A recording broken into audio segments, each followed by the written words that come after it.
గురు సంచారం 1 జూన్ వరకు మిథునంలో, 31 అక్టోబర్ వరకు కర్కాటకంలో, 24 జనవరి వరకు సింహంలో, ఇలా 3 రాశులలో గురు సంచారం అయినటువంటి సంవత్సరం మీ అందరికీ జ్ఞాపకం ఉండాలి 2019. ముందుగా వార్షిక ప్రణాళిక కాబట్టి తగిన జాగ్రత్తలు మనం పాటించాలి.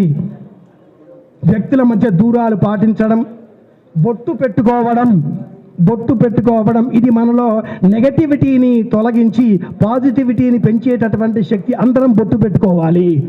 భారతీయులందరూ కూడా బొట్టు పెట్టుకుంటారు.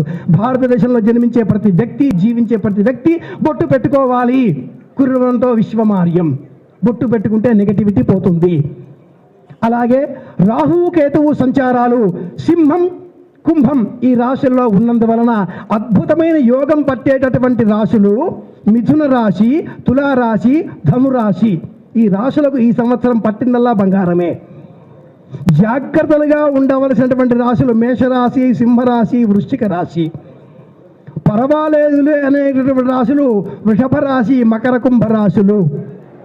ఏ ఇబ్బంది ఎవరికి కలగదు ముందుగా ఆలోచిస్తే. ఇలాంటి సానుకూల ఆలోచనల్ని పెంచుకుంటూ చివరగా వర్షాదౌ నింబసుమం శర్కర అమ్లభుతైర్యుతం భక్షితం పూర్వయామేచ తద్వర్షం సౌఖ్యదాయకం.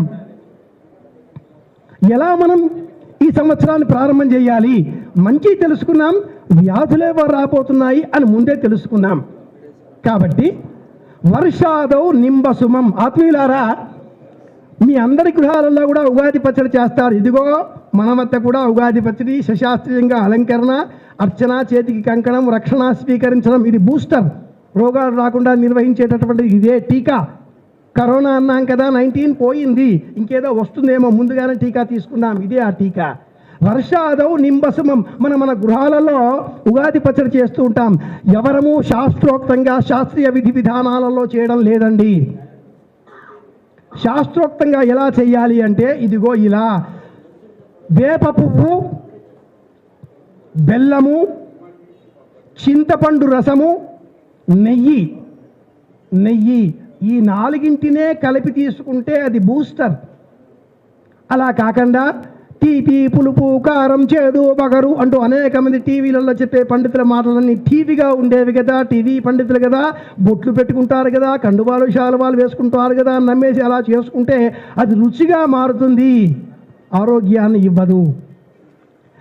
ఏది మనకు ఆరోగ్యమో